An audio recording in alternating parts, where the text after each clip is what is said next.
We've encountered a tricky situation. A Swiss girl by the name of Sophie has taken charge of this intricate investigation. She discovers that both Little Lee in South Korea and Old Song in North Korea are as tight-lipped as if they've consumed way too many margaritas, unwilling to utter a single word more. Strangely, their stories match. Both claim a North Korean soldier kidnapped Little Lee outside on the night of the conflict. Little Lee somehow managed to escape the lookout, killing 2 North Korean soldiers. Sophie's detective senses tingle, with Little Lee's bullets and the soldier's bullet holes adding up to 16, but his gun only holds 15. Is it possible a bullet came from a horse?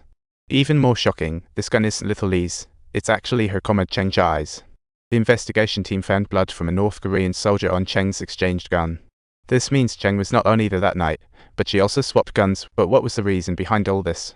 Just when they were about to interrogate Cheng with a lie detector, she suddenly tries to take herself out of. Luckily, the gun was empty, so she leapt from the window. Little Lee witnessed it, and Cheng was taken away by an ambulance. Outside, Little Lee is fuming, gripping Sophie's neck like she's a stress ball, believing their investigation pushed Cheng to jump.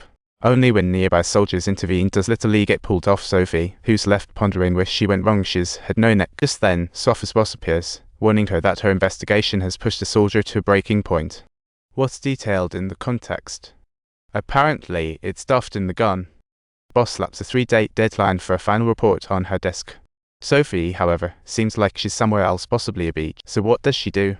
She calls in North Korean soldier Old Song and South Korean soldier Little Lee for a friendly interrogation. Is this the new step? Sophie plays the video of Cheng's attempted drama queen suicide, saying that if Cheng can't explain herself, her actions are basically a confession. At this moment, Little Lee's emotions suddenly overflow, and as Old Song attempts to step in and calm him down, unfortunately, you can probably imagine what slips out of his mouth, a vulgar remark. Yikes. Actually, Old Song tried to protect both sides but left the investigation at a dead end. The next day, Sophie found a vital clue while sifting through the belongings. Inside her sketchbook, there's an image strikingly similar to Little Lee's girlfriend's photo. Cue the light bulb moment for Sophie. With her mental walls crumbling, they finally decide to spill the tea on what went down that day.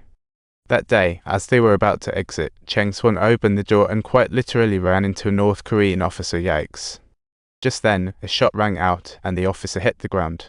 The alert went off in the military zone like a pop concert, but thankfully, Ziyu and Cheng managed to escape back. The officer's death heightened tensions, with conflict flames ready to ignite. Enter Swiss and Korean officer Sophie to cool things down. But guess what?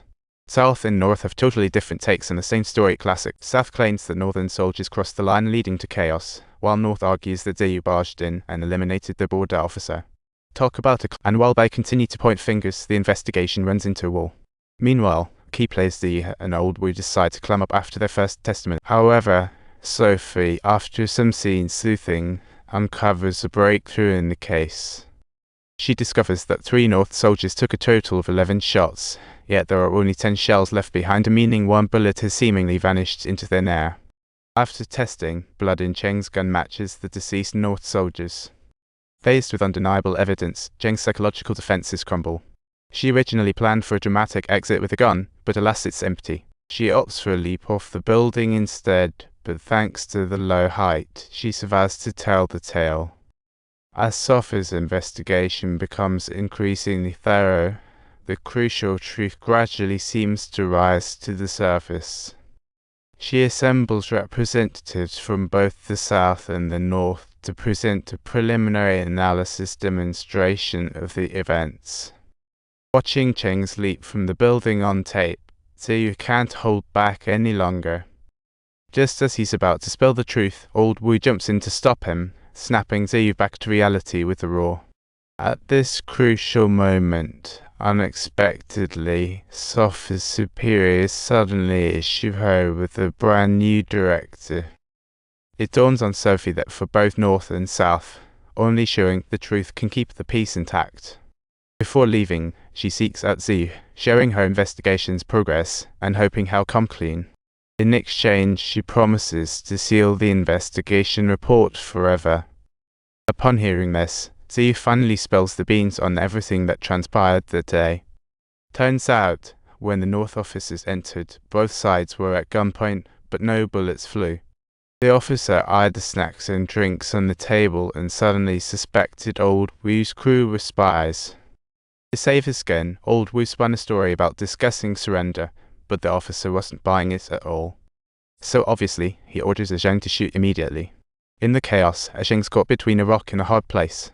Sensing the danger, old Wu quickly urges everyone to stay calm, reminding them that shooting would only cause a ridiculous escalation. With old Wu's wise words, they lower their guns, but then surprise. Music blares from the radio, making things even more chaotic. The officer reaches for his walkie-talkie, and then boom. Chen doesn't hesitate and fires. Old Wu is hit by a bullet from Cheng, and he shoots off Zheng's finger. Consequently, the already tense situation spirals even further out of control. Luckily, old Wu reacts just in time, grabbing a weapon in self-defense, and takes out the officer. As he turns to hand over the clean gun, old Wu gets shot by another officer. Ultimately, as Zheng falls, he squeezes the trigger and hits Xiu right in the head. This chaotic conflict opens everyone's eyes to the truth, and old Wu's fate is forever altered.